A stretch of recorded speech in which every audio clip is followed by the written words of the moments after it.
nisur nga mënyra se si ka reaguar Edi Rama deri tani. A mendoni se ai është i trembur nga protesta dhe di se është vetëm çështje kohe rrëzimi i tij? Asnjë gjë nuk është e përjetshme në çdo gjë është në ndryshim e sipër, por me sa kam parë unë dokumentarët, me sa jam e informuar nga rrjetet e konspiracionit që të cilat kanë dalë të vërteta, unë besoj që Edi Rama ka bërë betim për agendën 2030, edhe aty ka lindur dhe ka buruar edhe ajo konfidenca e tij që çado që të bënte asnjë njeri nuk do ta rrëzonte, kështu që ai as që e mendoj që populli do çohej më përpara se 2030 dhe do kërkonte të drejtat e veta që ja garanton kushtetuta dhe këto ja rrëmbyen pa pasur asnjë lloj hapësire ligjore. Edhe çfarë po kërkojmë ne? Ne po kërkojmë sovranitetin ton njerëzor që na kanë marrë këto me marrëveshjen e 2008-s.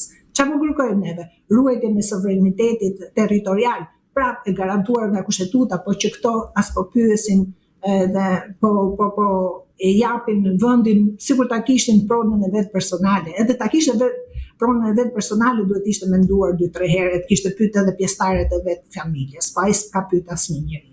Dhe kjo lloj arrogancë është e papranueshme. Prandaj ne duhet ta ndryshojmë sistemin, të bëjmë një sistem që fjalën e fundit ta thotë sovrani, sepse marrim shembullin më të mirë që neve po vejmë në krye, për kryeministër apo për president, një njeri që është i kulluar me vlera edhe të gjitha. Gjatë rrugës ne nuk e dim se çfarë ndodh, çfarë metamorfoze mund të ndodhi këtij kryeministri apo këtij presidenti dhe e shantazhojnë, i marrin dikë të familjes a diçka. Atëherë si do të ruajmë neve interesat tona kombëtare? Kur vetëm këto e fjalën të vendosin për çdo gjë. Nuk i ruajmë dot me këtë sistem. Duhet sistemi i demokracisë direkte që ne në momentin që ato shikojmë që ato po bëjnë ligje dhe po veprojnë kundra interesave të popullit tonë dhe kundra interesave tona territoriale, për një herë t'i shkarkojnë, t'i kërkojnë llogari. Ndërsa kjo që nga 2008 kjo u zhduk fare. Kështu që për mua është ndryshimi i sistemit është një domosdoshmëri e para mbi çdo gjë. Nga i buron kjo arrogancë dhe kjo siguri Edi Ramës, i cili nuk shkundet, po themi nuk trembët, me sa kemi parë ditën e fundit, të paktën nga ajo çfarë po ndodh rreth tij. Unë mendoj që kjo i vjen sepse këto nuk kanë rrëmbyer vetëm pushtetin në politikë të Shqipërisë, këto kanë dhe fuqinë ekonomike nëpërmjet oligarëve që kanë mbështetur vetë dhe me të cilët ato mbahen, kanë fuqinë politike, ekonomike, strategjike. Kanë presidentin e vendet, shikoj, presidentin mezi ju hagoja që protesta është e drejtë kushtetuese, ato se dim në këtë gjë. Në vend që të mbante një qendrim tjetër dhe të shprehej për shkeljet kushtetuese që po bën kjo qeveri. Jo, nuk ndihet presidenti. Aq mundet ai. Aq mundet ai, aq ka mundësi. Jo, presidenti ka shumë fuqi. Por nuk din t'i ushtroj, ose nuk don t'i ushtroj, ose ka frikë t'i ushtroj. Nuk e di, se s'mund t'ja vej gishtin.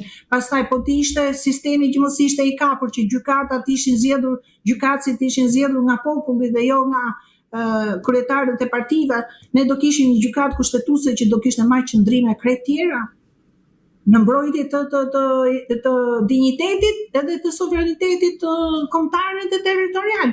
Por neve si kemi këto, pse? Sepse ato janë të varur direkt nga kryetarët e partisë të cilët i kanë zgjedhur.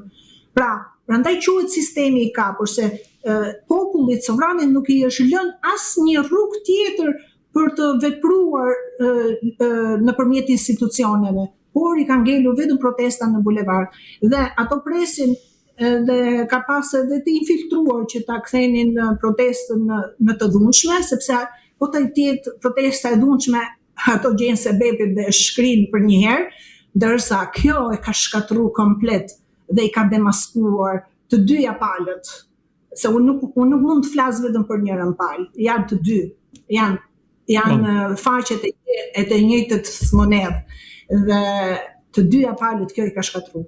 Paqja, qetësia jonë, argumentimi i pikave që ne kërkojmë, gjendja e rrënjeve të problemit, dhe folja dhe shuarja e frikës për t'i folur këto probleme haptas, që më përpara i fliqin vetëm qeftas, vetëm disa intelektual, derisa tash ka dalë haptas.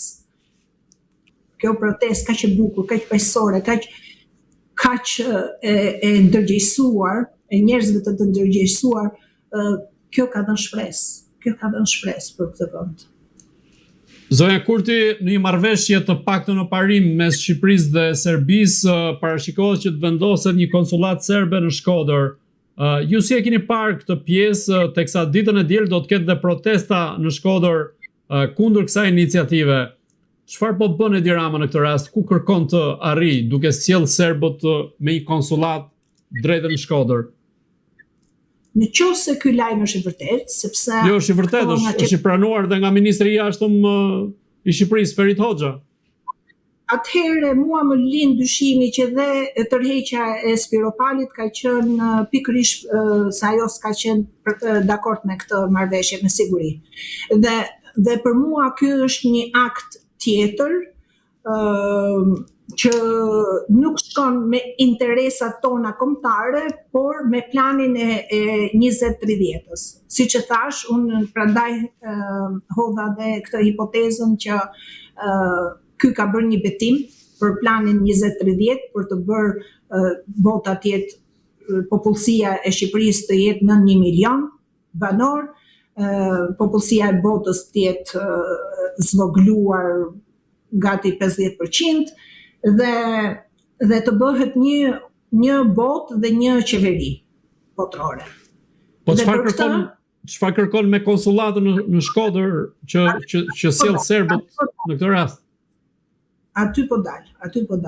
Dhe me që Ballkani është një vatër shumë e nxehtë, konfliktesh, sidomos që kemi pasur dhe luftën serbo-kroate, serbo-slovene dhe bosnjake dhe me dardanët tanë, atëherë si ta zbusin këtë që ta bëjnë, ta bashkojnë Ballkanin, krijojnë këto artifice që të mësohen njerëzit me bashkësitë. Po qa nuk kupton elita ndërkombëtare që do të bëjnë një botë dhe një qeveri. Ato nuk kuptojnë historinë tonë, ose nuk duan ta kuptojnë, se ndoshta kanë qenë vetë ato që e kanë përçarë.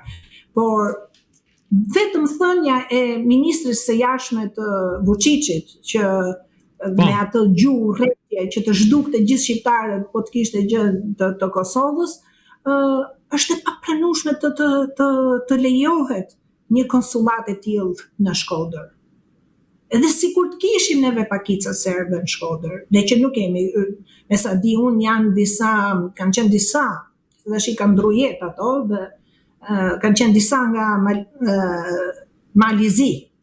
Malazes, edhe malazeze, që i kanë qenë të martuar me burra shkodran, që i kam njoft, por jo serb, nuk kemi pas në popullsi serbe atje. Malazes, thashë edhe njërë martuar, por ato kanë ndruar jetën, nuk ka pse të ngrihet konsullata serbe për malazezët. Është e papranueshme. Prandaj kjo është një pikë tjetër më shumë pse duhet protestohet.